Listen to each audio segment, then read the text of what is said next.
우리가 지금 이제 수요일 날은 성령의 열매에 관해서 말씀을 나누고 있습니다. 성령의 열매. 지난번 우리가 세 번째인데, 첫 번째 사랑, 오직 사랑의 열매는 성령의 열매는 사랑. 이 사랑은 헬라어 원어에 보면 아가페라고 나와 있습니다. 그냥 느낌이나 뭐 좋은 우정이 아니라 내 모든 것을 주어도 또 주고 주는 희생적 사랑, 하나님의 사랑, 그 사랑이 성령의 열매고, 또 지난주에 뭐 했죠?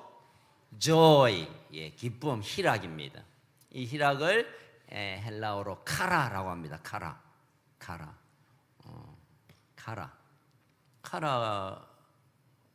카라는 뭐 이 카라를 말하는 건 아니고, 헬라어 카라는 기쁨, 이 또한 재미 또는 그게 아니라 하나님께서만 우리에게 부어줄 수 있는 기쁨, 희락의 영이 임함으로 우리가 환경을 초월하여 터져 나오는 하늘의 기쁨, 그것이 joy, 카라입니다. 오늘은 세 번째 뭐죠?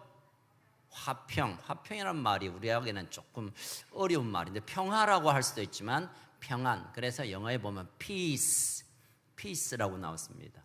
peace를 헬라어 원어에는 에이레네란 말인데, 이 말은 구약의 샬롬, 히브리어 샬롬이 헬라어 에이레네라는 말로 이렇게 옮겨졌습니다. 에이레네라는 본래 의미는 전쟁이 없는 시간, 전쟁이 없는 것, 이런 뜻입니다.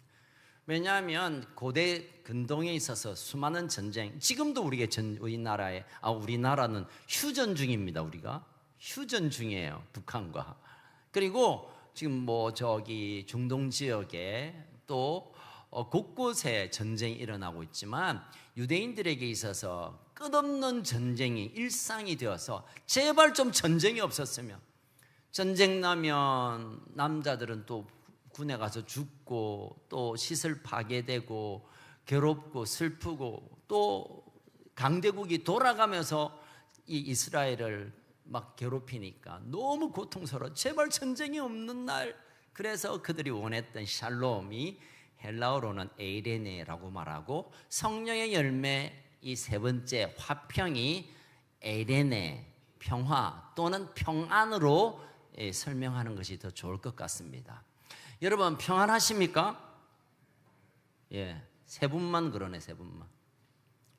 저는 별로 안 평안해요, 요즘.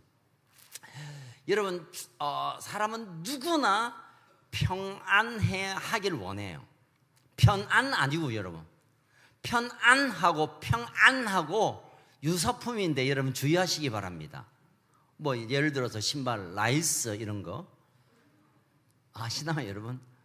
또 요즘 유명한 유명 브랜드 비슷하게, 소위 말해서 짜가, 영어로 이미테이션, 이런 것들이 비슷한 모양인데 진짜가 아닌 것처럼, 우리가 편안한 것, 발표고 쭉 그냥 잘 수 있는 이 편안하고, 성경이 말하는 평안하고는 전혀 다른 것입니다. 평안하기를 원하지만 사실 우리가 평안할 수 없는 많은 이유들이 있습니다. 일단 일이 복잡하고, 일이 힘들고, 인생이 팍팍하고, 세상이 각박하고, 또 돈도 없고, 또 몸도 아프고, 내가 원하는 대로 잘 안 되고, 또 앞일이 걱정이 되고, 내뿐만 아니라 우리 자녀들의 인생을 볼 때 여전히 시집 안 가나 걱정되고, 장가 안 가나, 안 가는 건지 못 가는지 모르겠지만 어쨌든 그런 것 같고, 돌아보면 우리 안에 있는 이 평안이 들어올 이 틈이 없습니다. 눈 뜨면 시작되는 일상생활, 또 생각할 때마다 떠오르는 이 풀어야 할 문제, 그리고 내가 그냥 뭔가 기대하는 어떤 환경보다 그렇지 않는 일들로 막 돌아갈 때 마음이 평안하지 않습니다. 그러나 더 정확하게 말하면 평안할 수 있는 능력이 없는 거예요, 여러분. 폭풍 속에서도 평안할 수 있는 사람은 그 평안을, 그 환경을 뚫어낼 수 있는 능력이 있어서 그런 거예요. 모든 삶이 내가 원하는 대로 척척척 되고 뭐 그냥 돈도 많이 벌고 건강해지고 이래도 사람들은 불안해합니다. 왜냐하면 이게 사라질까 봐. 그런 거 느껴보셨어요? 너무 행복한데 이 행복의 순간이 끝날까 봐 불안한 거. 환경과 닥치는 일과 상관없이 평안을 붙들 수 있는 그것은 능력을, 그 평안의 능력을 가진 자들이 하는 일이고, 그런 일이 우리가 환경이 나아지면 내가 평안할 것 같다, 택도 없습니다, 여러분. 제가 늘 말하지만 한 달에 500만 원만 더 벌면 내가 평안할 것 같은데 아니요, 여러분. 내가 기도 제목 10가지 중에 한 3가지만 금방 이루어지면 진짜 평안할 건 아닙니다, 여러분.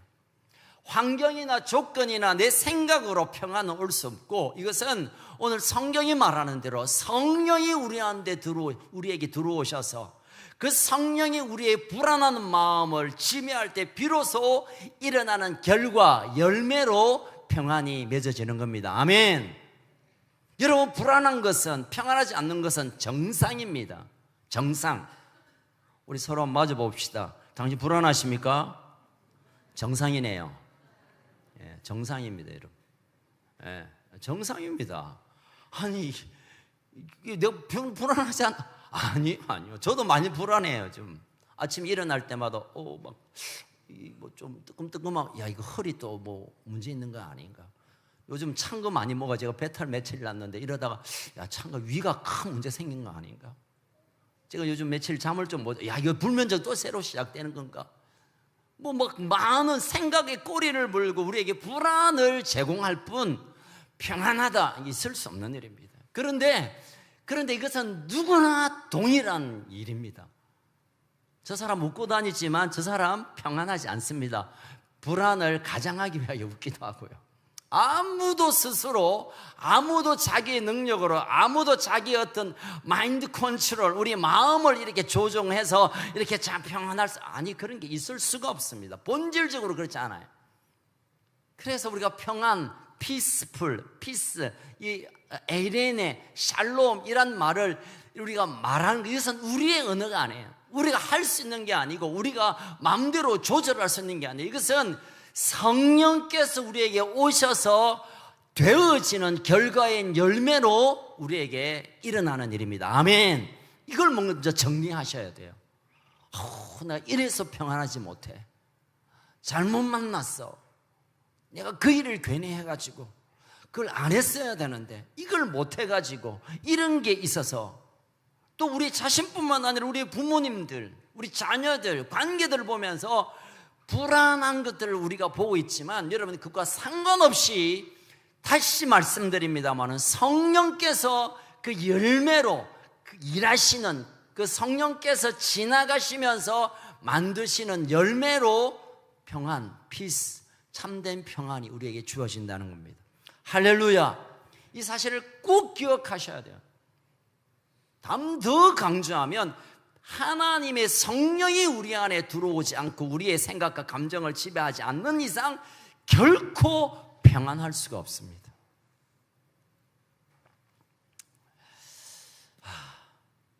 결국은 성령이 우리에게 오셔서 우리 삶 속에 또는 내 마음 안에 뿌리 내리고 있는 그 불안들을 뽑아내고 끊어내고 결박하고 그걸 몰아내고 태워버리는 성령의 능력이 우리에게 임하시면, 우리가 불안을 막 몰아내려고 애를 쓰고 평안하지 못한 것을 평안하려고 애씀이 아니라 그분이 오셔서 충분히 우리 생각과 감정을 지배하면 평안은 그때 우리에게 실제로 경험되고 질 줄로 믿습니다. 자, 그러면 우리가 그럼 평안할 수 없다라는, 혹시 이런 것이 질병이라고 생각한다면 우리가 병원에 가서 불안을 고칠 수 있을지도 모릅니다.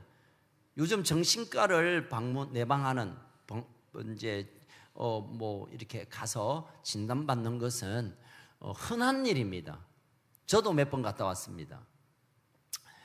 정신적으로 막 이상한 그게 아니라 저는 잠 때문에 한 2번 간 일이 있어요.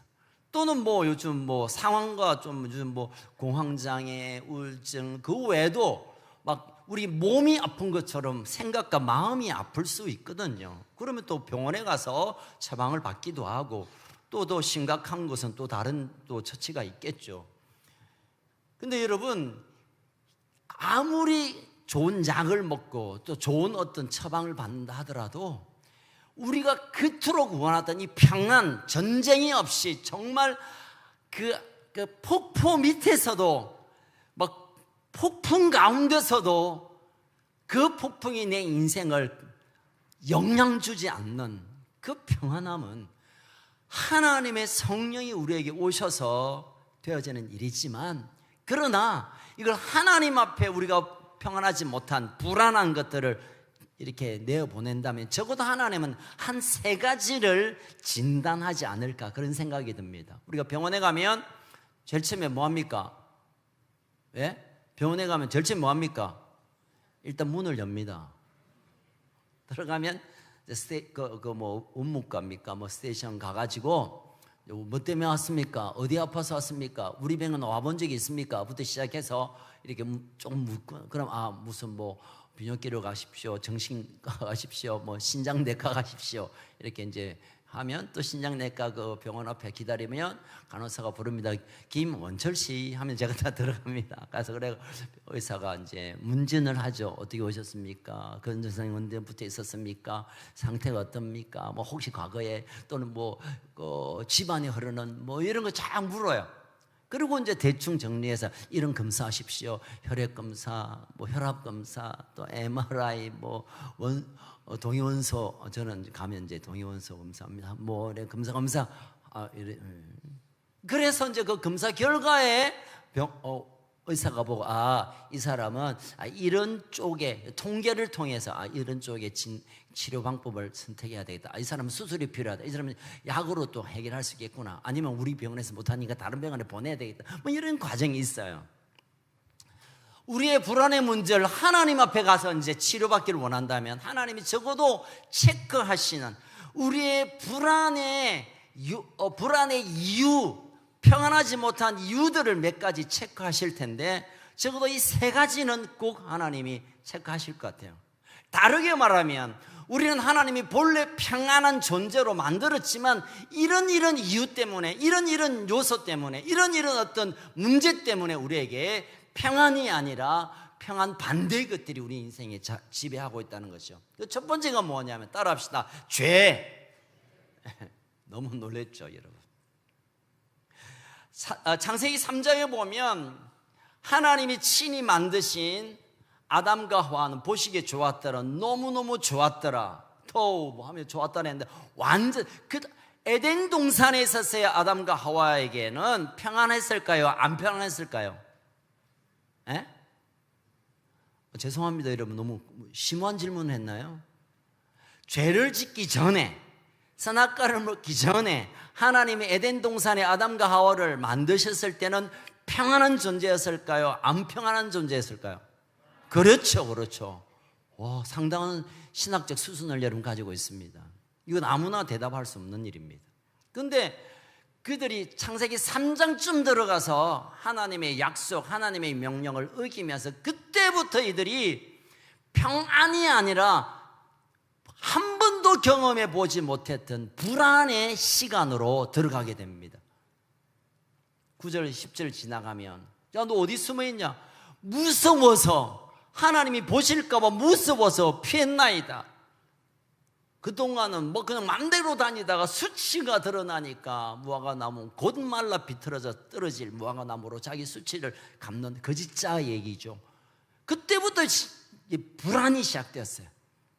불안이 언제 시작되냐면 갑자기 내가 몸이 아파서 시작된 게 아니라, 내가 돈이 없어서 그냥 시작된 게 아니라 거슬러 올라가면 죄 때문에 불안이 평안하지 않는 것이 시작된 거예요, 여러분. 병원에 가면 여러분 기침 나면 기침약을 주기도 하지만 그것은 기침을 고치기 위함이 아니라 기침 나는 동안에 조금은 덜 아프도록 하는 약이에요. 기침을 잡는 약이 없어요. 감기 약이 없습니다. 감기 증상을 완화하는 약을 줄 뿐이에요. 우리가 불안한 많은 요소들이 있습니다. 평안을 뺏는 막 사회적 실패했다는 이유도 있고, 우리 집안이 뭐 그런 이유도 있고, 내가 상황이 좀 그런 이런 이유가 있지만, 그러나 근원적으로 올라가 보면 죄로 인해서 모든 이 땅의 인간들에게는 불안이, 평안이 아니라 불안이 찾아오게 된 거예요. 그래서 성령님께서 우리 안에 오시면 우리가 불안에 떨고 있는 평안하지 못한 것들을 해결하기 위하여 그 죄를 다루세요. 성령님은 우리에게 찾아오시면 죄를 다룹니다. 왜냐하면 이 죄 때문에 우리가 평안을 잃어버리고 하나님의 관계가 깨어지고 우리 인생이 가시와 엉큼게 인생을 사는 것을 너무 잘 아셨기에 성령님 우리에게 가장 먼저 오시면 죄를 다루십니다. 요즘 죄 얘기하면 미국에서는 총선도 합디다. 그전에 얘기가 말씀드렸죠. 그나마 남부 쪽에는 좀 거룩한 믿음의 사람들이 좀 남아있어서 괜찮은데, 서부 쪽 LA, 뭐 샌디에고나 또 여기 동부 보스턴이나 뉴욕 이 동네는 죄 얘기하면, 회개 얘기하면 총을 꺼낸대. 듣기 싫다고, 예배 시간에. 그래서 미국에는 회개란 말을 할 수 없대요. 한국은 얼마나 좋아요. 복받은 나라입니다. 왜냐하면 근원적으로 이 죄 문제가 해결되지 않으면 우리는 결코 평안은 없습니다. 좀 나아지고 상황이 나아지고 살림살이가 좀 좋아지고 내 환경이 좀 형편이 아니에요. 그럴수록 이 죄와 죄 자체도 문제지만 죄가 가지고 있는 그 책임, 죄의 어떤 그 수치감, 이게 우리 인생을 목조르게 됩니다. 우리나라에 알고 있는 여러분, 정치가 유명한 정치가나 큰 CEO들이 왜 스스로 자살합니까? 너무 수치스러우니까 자기가. 이게 들킨 게. 그러니까 결국 그 정상에 올랐지만, 권력의 최고위에 올라갔지만 자기의 그 평안함을 견디다 못해 스스로 자기 인생을 내려놓게 되는 거죠. 여러분, 환경 지금보다 사정이 좀 나아지고 뭔가 좀 내게 형편이 그게 여러분 기대지 마세요. 성령이 우리에게 와서 죄를 조명할 때 우리가 그 성령의 조명하시는 죄를 반응함으로 회개하면 비로소 하나님과 우리의 관계가 깨어졌던 모든 것들이 회복되면서 평안이 시작됩니다. 여러분, 왜 부흥회 때 막 회개가 터져 나옵니까? 성령이 역사하시면. 이게 이제 순서가 바뀌었습니다. 어떤 데는 막 우리가 회개해야 성령이 임한다 말하지만, 사실은 정확하게 말하면 성령이 오면 우리에게 죄를 조명. 너 이런 인간이야. 너 이런 존재야. 가장 비관한 예가, 가장 분명한 예가 사도 바울이잖아요. 그가 무슨 죄를 지었겠습니까? 유대교는요, 삶의 철저한 경건 생활을 요구합니다. 유대인들 중에 유대교 리더들은 일주일에 2번 금식하고요.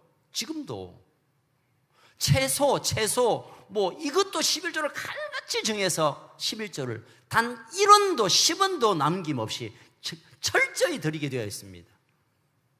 하루에 랍비들은 5시간, 종교인들은 3시간 이상 모든 시간을 끊고 그냥 앉아서 토라를 읽으며 기도하는 게, 그게 매일의 삶입니다. 예수님조차도 너희 경건을 위하여 저 바리새인들 좀 닮아라 할 정도로 유대교는 철저히 그랬습니다. 철저히. 바울은 그 유대교에서 더 거룩하고 더 충성되고 더 헌신된 삶을 살기 위하여 예수쟁이들을 때려잡는 일에 자기가 헌신했잖아요. 그분 학자입니다. 아주 높은 성공한 사람인데 그런 구절한 일을 안 해도 되지만 자기가 더 충성하려고 그런 짓을 했잖아요. 그러다가 부활한 주님을 만나고 성령이 그 안에 조명하니까, 나는 죄인 중에서도 어떤 놈? 최악한 놈. 괴수란 말은, 요즘은 괴수란 말 안 쓰잖아요. 원수 계례 이런, 어쨌든 여러분, 가장 죄인 중에 가장 나쁜 놈, 아주 큰 대역죄인 바울이 무슨 죄를 졌겠습니까? 그럼에도 불구하고 성령이 자기를 조명하니까 내가 얼마나 추악한 죄인인가를 발견하면서부터 비로소 사울은 바울이 되어가는 과정으로 들어가게 되는 거죠. 여러분, 우리가 성령의 조명을 받을 때 죄가 드러난다면 이것은 부끄러워하고 도망가고 아이고 나 이런 놈이구나 좌절 것이 아니라 그 시간을 여러분 나의 불안을 박차고 일어나는 기회로 삼으시기를 주의 이름으로 축원합니다. 여러분, 회개하는 사람은요 정말 위대한 복을 받은 사람입니다. 회개하지 못한 사람이 부끄럽고 정말 안타깝고 불쌍하고 정말 그런 거죠.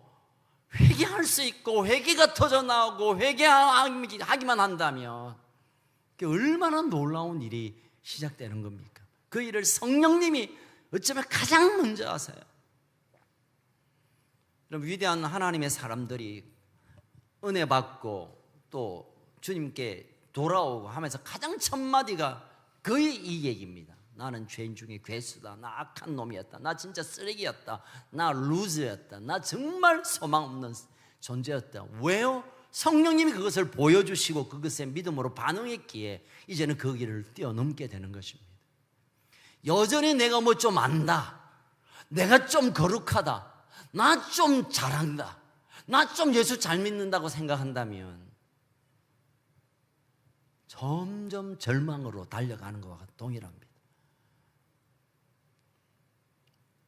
우리가 그래서 성경은 낮아지고 낮은 자를 하나님이 높이 서시는 거예요. 남을 나보다 낫다고 여기는 자를 하나님 축복하시지 니보다 내가 낫다라고 하는 자를 하나님이 끄끄시고 하나님이 대적하신다고 했어요. 성령님 우리에게 오늘 밤에 성령님 오시옵소서 우리 가운데 임재하십시오라고 하면 우리에게 악하고 더럽고 냄새나는 것들을 덜추어내시면 여러분 오늘 이 밤에 여기에 그냥 다 털고 쏟아내고 바울처럼 믿음의 사람처럼 우리가 잃었던 평안을 다시 돌려받는 그런 은혜가 있기를 주의 이름으로 축원합니다. 여러분 그 프랑스 빅토르 위고의 레 미제라블이라는 소설을 알고 계시죠? 영화도 하고 뭐 요즘 뭐 오페라도 하고 뮤지컬도 하는데요. 이 내용이 그렇습니다. 이분이 크리스찬인데요. 장발장이라는 친구가 빵 한 조각 얻어 이게 훔쳐가지고 19년 동안 옥살이합니다. 얼마나 억울합니까?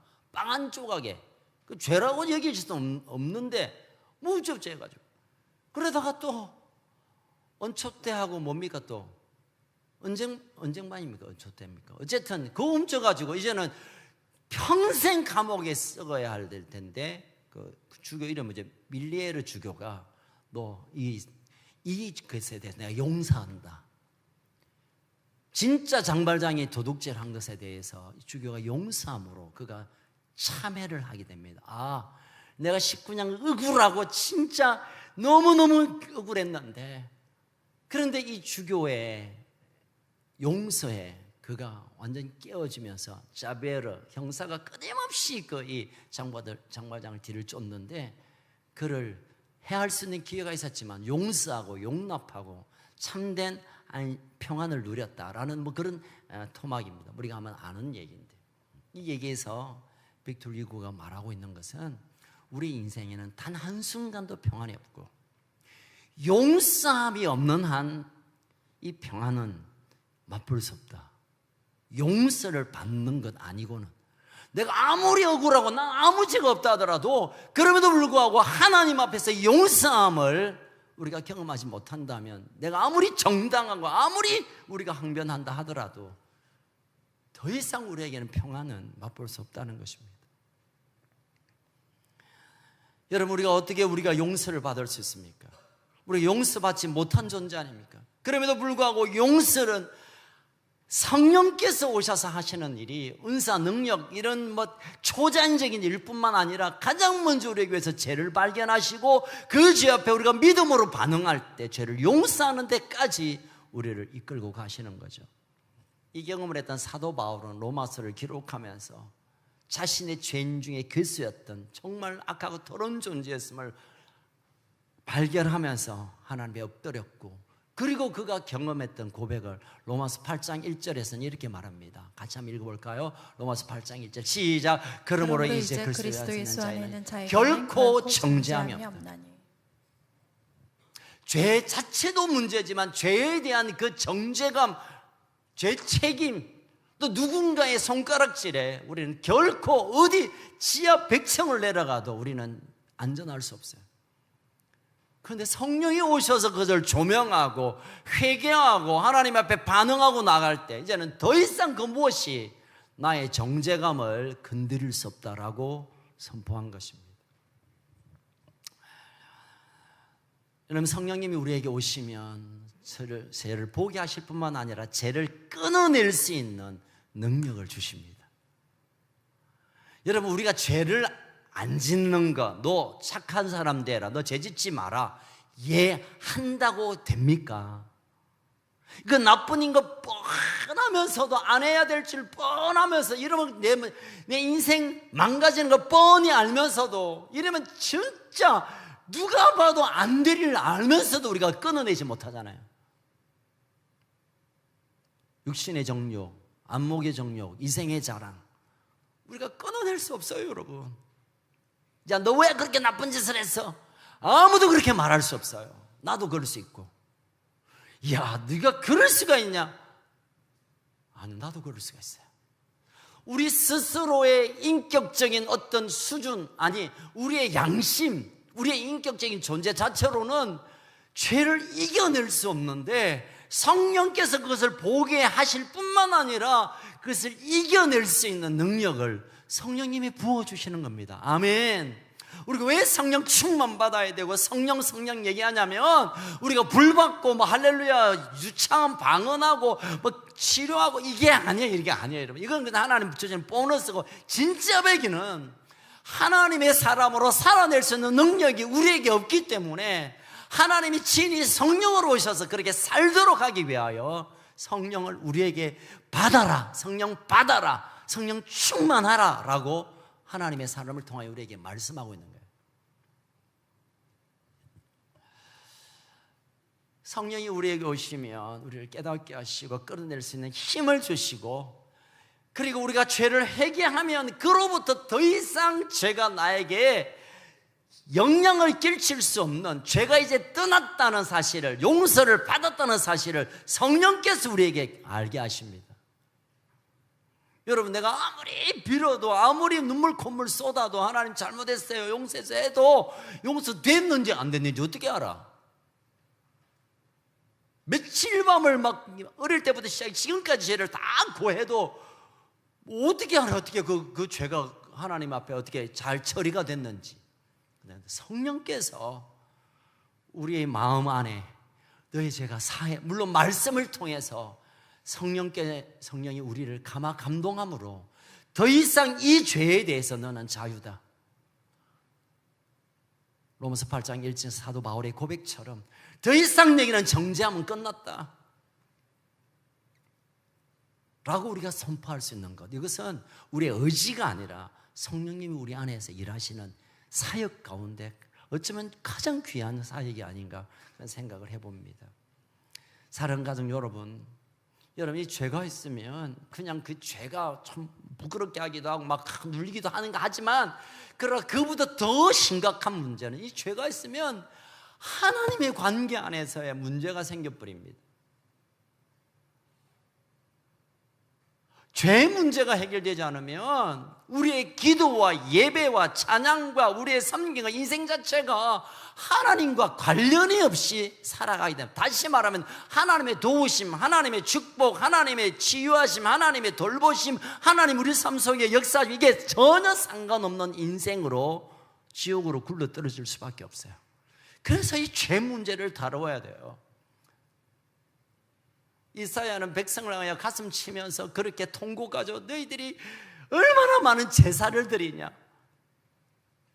매월 첫날 월상 예배를 드리고 매주 금요일부터 토요일까지 안식일 예배를 드리고 얼마나 절기가 많아요. 이스라엘 그렇게 즐길 때마다 소 잡고 양 잡고 양식 내고 그리고 종일 토라 읽고 아무리 통곡하고 금식하고 기도하고 매일 교회에 와 엎드려도 그 기도가 하나님 앞에 안 닿는다, 전달이 안 된다. 왜? 내 죄가 가려져 있어서. 많은 사람들이 기도 많이 하면 하나님이 용서할 것 같죠? 아니에요, 여러분. 용서함을 받고 회개를 받는 경험은 그냥 기도 세게 하고 길게 하고 멋지게 하는 거와 상관없어요, 여러분. 죄 문제로는 하나님의 관계가 깨어졌는데 불구하고 무슨 일을 멋들어지게 하는 거 아무 이유가 없어요. 아무 가치가 없는 거예요. 그러니 성령이 우리에게 오셔서 가장 먼저 하는 일은 죄 문제를 다루는 거예요. 죄를 발견하게 하고 죄를 끊어낼 수 있는 힘을 주시고, 그렇게 하나님께 구할 때 그 응답이 되어서 용서받았다는 사실을 성령이 우리에게 확정시켜 주시고, 이제 더 이상 하나님의 관계가 가려지지 않는, 하나님이 부르면 달려오시는, 내가 언제라도 찾아가면 안아주시는 그 관계로 성령이 우리를 이렇게 해가시는 겁니다. 우리의 평안을 뺏는 첫 번째 요소는 죄입니다. 두 번째는 좀 비슷한 거지만 미움, 시기, 질투 이런 것들입니다. 미움입니다. 여러분, 미운 인간들이 있잖아요. 있으면 눈 한쪽만 깜짝. 맞네요. 저도 미운 인간이 있어요. 뭐 뉴스 보면 뭐 미운 인간이 막 생기고. 그래서 요즘 저는 뉴스를 끊었습니다. 뉴스를 안 봅니다. 요즘 우리나라 대통령이 누굽니까? 윤 씨 맞습니까? 아직 안 바뀌었구나. 전 진짜 볼 때마다 화가 나고 욕이 나오고, 그래서 저는 안 보려고, 총선 끝나고 나서 안 보려고 작심을 합니다. 그 대신에 야구를 봅니다. 요즘 롯데가 잘 나가다가 또 왔다 갔다 하지만 야구에 소망은 두는 건 아닌데, 여러분, 우리가 이 땅에 살면서 미워할 이들이 얼마나 많아요. 회사 가면 상사가 밉고, 일 시원찮게 하는 후배, 부하를 보면 화나고 밉고, 막 저 인간 이 인간 뭐 그러잖아요. 이게 우리의 미움을 뺏는 두 번째 요소입니다. 미움 별거 아닌 것 같죠. 자, 창세기 3장으로 다시 돌아가면 아담과 하와가 선악을 아는 과일을 먹었잖아요. 선악과를 먹고 나서 하나님이 야, 너 왜 그랬어? 할 때 아담이 한 말을 여러분 기억하시나요? 당신이 쓸데없이 만들어준 내 갈비를 가지고, 가만히 있으면 될 낀데 갈비를 채가지고 나한테 준 여인 때문에 내가 먹었다고 하나님께 대해서 삿대질을 하기 시작합니다. 하나님이 왜 괜히 여자를 만들었어요? 이때부터 모든 세계 역사의 모든 분쟁의 역사는 여자로부터 시작됩니다. 죄송합니다. 이거 제가 실수한 겁니다. 여러분, 모든 사건과 사고와 그 모든 뒷면에는요, 남자 여자의 문제입니다. 자, 여기까지 끊겠습니다. 끊어주세요. 여러분, 아담이 어떻게 감히 저 여자라고 했겠습니까? 저 여자가 시원찮아가지고, 저 여자가 저 뱀한테 쏘가가지고, 저 바보 천체같이 저래가지고 쟤 때문에 내가 이래 된 거 아닙니까? 여러분, 그 바로 전에 2장에 가면 아담이 하와를 보면서 볼 때 첫눈에 어떻게 말했게요? 나의 살 오브 살, 나의 본 오브 본, 뼈 중에 뼈, 살 중에. 이 말은 뭐냐면 기가 막히네요. 그 전까지 수많은 짐승들 하나님이 이미 하늘과 땅과 바다에 다 만들어 놓았잖아요. 그 짐승들이 얼마나 예쁘고 귀엽고 그렇습니까? 비교할 수 없어요. 아니, 이야, 숨이 넘어가듯이 하와요.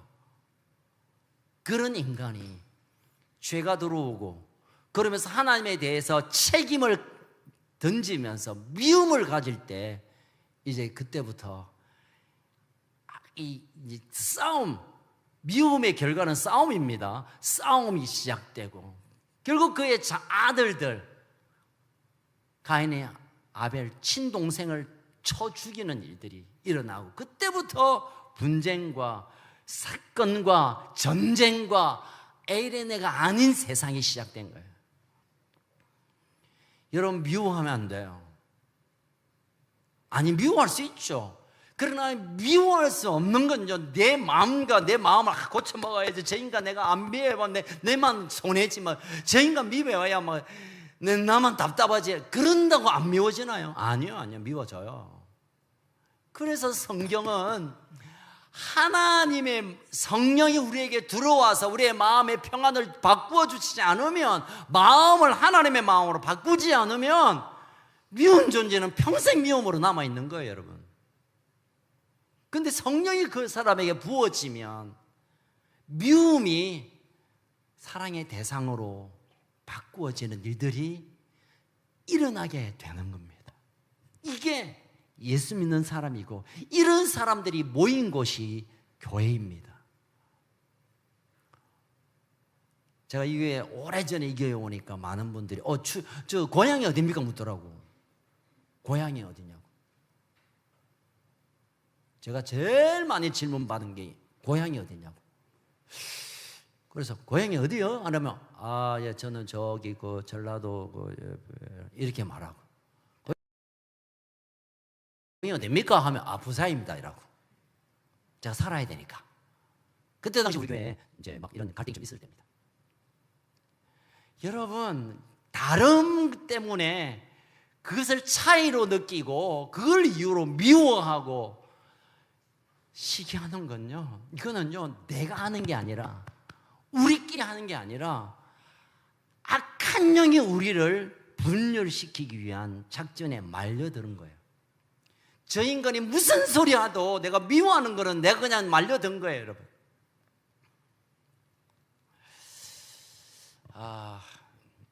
이야기를 좀 해야 되겠습니다. 앙숙인 길을 이제 마주보고 있는 앙숙인 가게가 있었어요. 그래서 똑같은 가게입니다.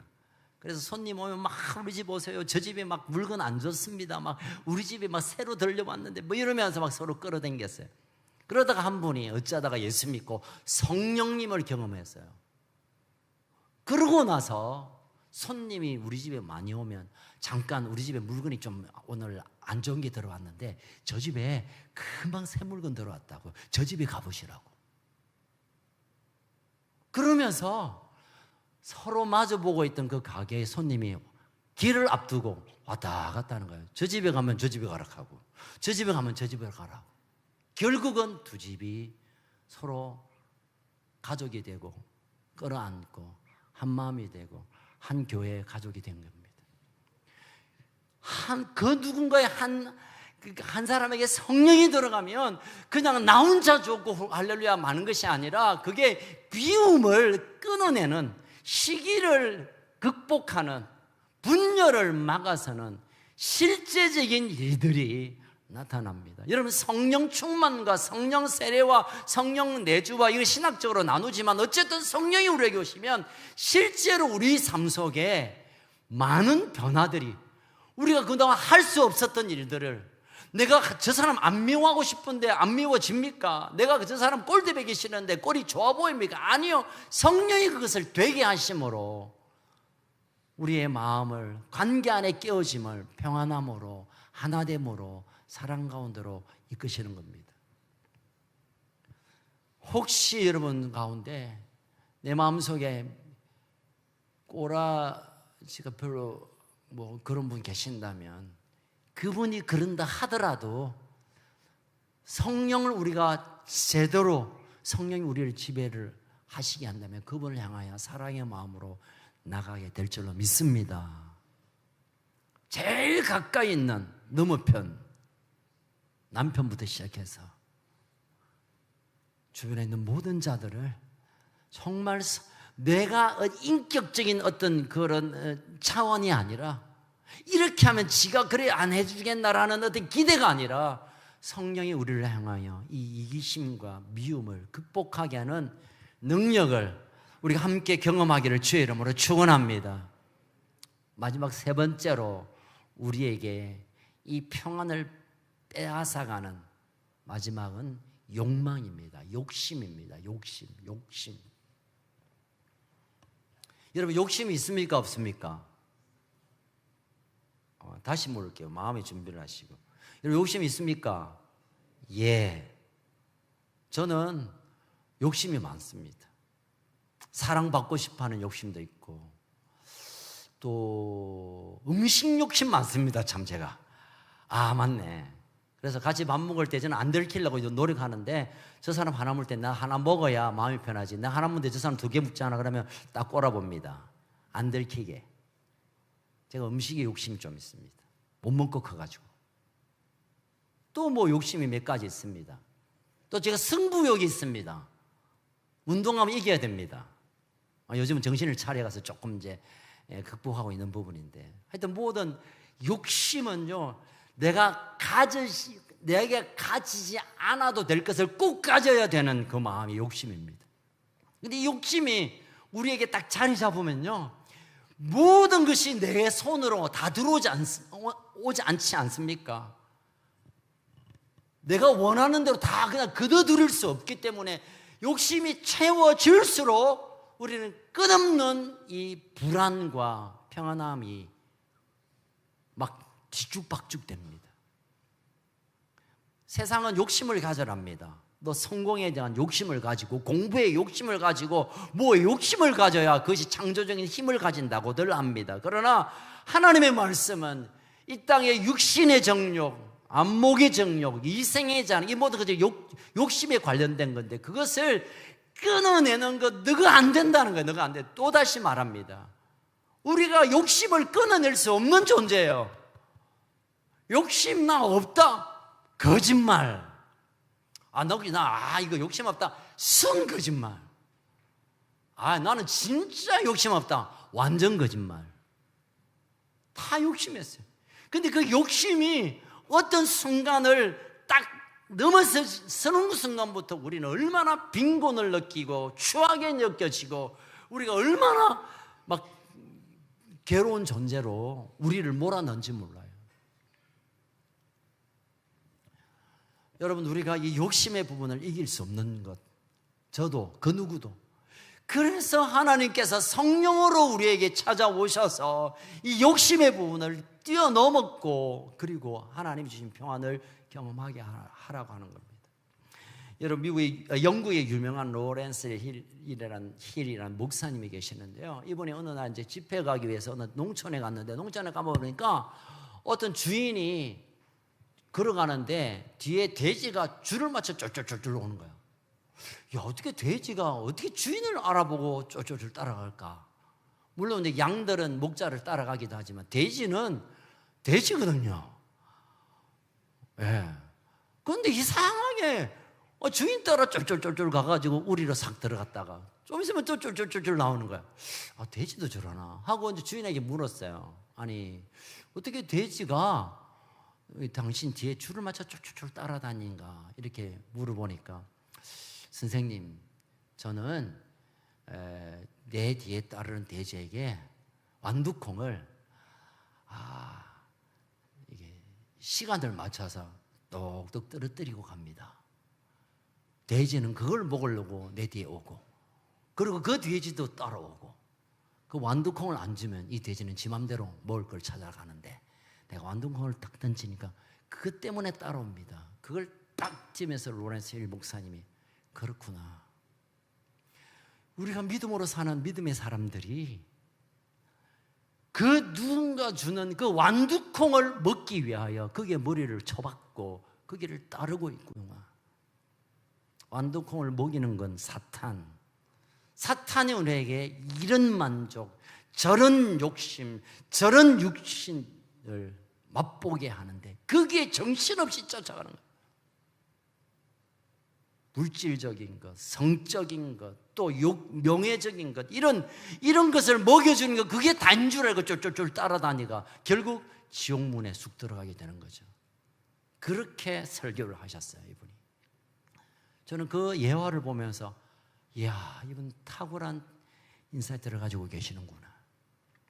우리가 이 땅에 살면서 내 성공이란 큰 목적 앞에 우리가 머리를 박고 가는 그 걸음이 정말 생명으로 가는 하나님의 나라와 그의 의를 구하고 하나님 우리 인생을 향한 아름다운 영광의 길을 쫓아가는 건지, 아니면 그 누군가가 주는 떨어진 그 완두콩을 한 줌이라도 먹고 그거라도 배 채우려고 이 땅에 욕심을 향하여 걸어가고 있는지 우리를 조명해야 합니다.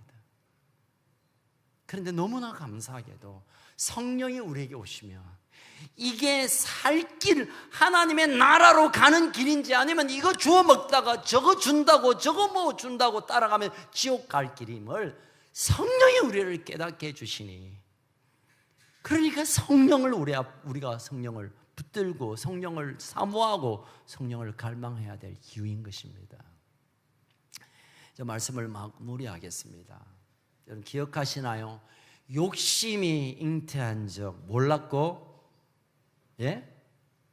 욕심이 잉태한 적 죄를 낳고, 죄가 장성한 적 사망을 낳느니라. 다시 말씀합니다. 욕심이 잉태한 적 몰랐고, 죄를 낳고, 죄가 장성한 적, 이 사망은 그냥 육신의 목숨이 죽는다 이런 사망이 아니에요. 끝없는 소울과 같은 사망입니다. 그 모든 그 끔찍한 사망이 어디부터 시작하냐면 욕심부터 시작해요. 욕심. 성령께서 우리에게 육신의 이 소욕을 깨트려 주시기를 우리가 내어드려야 합니다. 성령은 성령이고 은혜는 은혜고 믿음은 믿음이고 교회는 교회고 전국은 전국이고, 일단 내가 이 세상에 먹고 살아야지 하고 완두콩 쫓아간다면 정말 우리 인생은 불쌍한 존재로 마치게 될 것입니다. 갈라디아서 5장 16절 마지막 읽고 함께 기도했으면 좋겠습니다. 오늘 본문 바로 앞에 있는 갈라디아서 6장 10 시작. 내가 이르노니 너희는 성령을 따라 행하라. 그러면 다시 한번 시작. 내가 이르노니 너희는 성령을 따라 행하라. 그리하면 육체의 욕심을, 마지막으로 시작. 내가 이르노니 너희는 성령을 따라 해라. 그리하면 육체의 욕심을 이루지 아니하리라. 육체의 욕심과 성령의 따름이 비교되어 대조되어 말하고 있습니다. 그냥 성령을 안 따르면 자연히 육신의 욕심에 따라 우리가 그 사망으로 갈 수밖에 없을 것입니다. 그래서 우리가 날마다 성령을 기억하고 성령님의 감동, 성령의 음성, 성령을 갈망하는 이게 은혜 받으려고 하는 수단이 아니라 우리의 삶을 정말 제대로 살아가는 하나님의 약속된 말씀으로 살아낼 수 있는 능력이 거기 있고, 그 가운데 하나님이 주시는, 하나님이 부어주시는 풍성하고 부유한 게 열려지게 되는 것입니다. 사랑하는 가족 여러분, 성령을 따라 행하는 가족 되기를 축복합니다. 성령님을 더 가까이 가기를 축복합니다. 성령님을 더 사모하고 갈망하는 우리 가족 되기를 주의 이름으로 축원합니다. 그리해서 이 불안의 구덩이에 살아가는 이 세상 속에서 하나님의 평안을 맛보고 그 평안으로 한 걸음 한 걸음 걸어가고 그 평안을 나누며 사는 우리 가족 되기를 주의 이름으로 축복합니다. 살아계신 하나님 아버지 감사합니다. 우리가 사는 이 세상이 녹록지 않고 우리의 마음을 흔들어 놓고 우리의 마음을 괴롭히고 우리의 목을 조르는 같이 우리의 마음을 답답하게 만들고 열받게 하고 스트레스 쌓이게 하고 사람도 만나기 싫고 문 닫고 살고 싶고 믿어봤던 인간조차도 나를 등 돌리고 나를 편에 서야 될 사람조차도 내 뒤에서 돌 던지고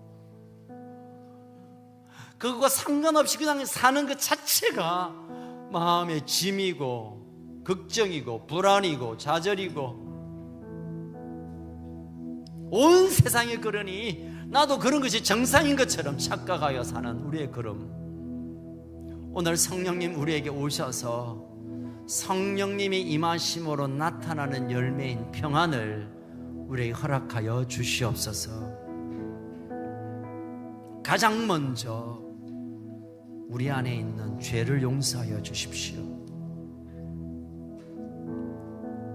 가장 가까운 사람도 모르는, 아직 안 들킨, 어쩌면 하나님이 알고 나만 알고 있는 그 죄악, 이것들을 주님 앞에 오늘 내어놓기를 원합니다.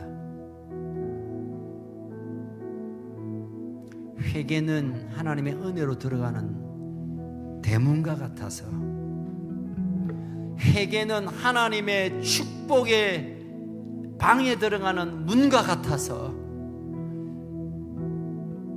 힘들지만 괴롭지만 이 문을 열어야 들어가기 때문에, 이 문을 열어야 평안을 경험하기에 성령님 우리의 마음속에 그 죄를 보게 하시고 주 앞에 쏟아내게 하십시오.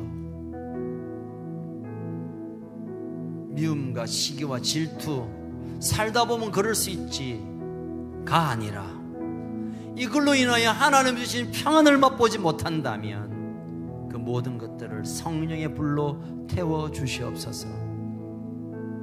육신의 정욕, 안목의 정욕, 이생의 자랑, 나 잘난 맛으로 사는 것, 그것이 내 인생의 목표고 인생의 비전으로 살아가는 이 바보 같은 생각을 이 시간 성령님께 드려주시고,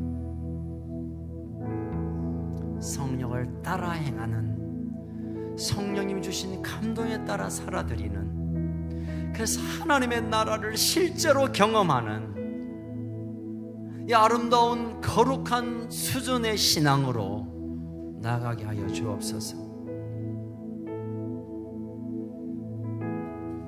성령님 지금 우리에게 찾아와 주셔서 우리의 죄를 보여주십시오. 우리 안에 있는 이 모든 가시같이 얽혀있는 미움들을 다루어 주십시오. 세상의 박수와 성공과 남들이 많은 그것들을 위하여 달려가는 걸음을 멈추고 하나님 나라의 아름다운 것들을 사모할 수 있도록 성령님 지금 우리에게 오셔서 우리를 붙들어 주시옵소서. 살아계신 성령님 우리를 붙들어 주십시오.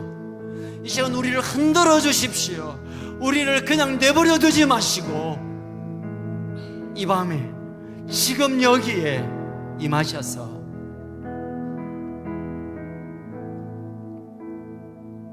하나님을 보며 하나님 나라를 보며 하나님 나라의 평안을 맛보게 하여 주옵소서. 이 시간 우리 함께 기도하며 나아갑시다. 여러분, 이 기회를 놓치지 마시기 바랍니다. 지금 이 시간의 기회를 놓치지 마시기 바랍니다.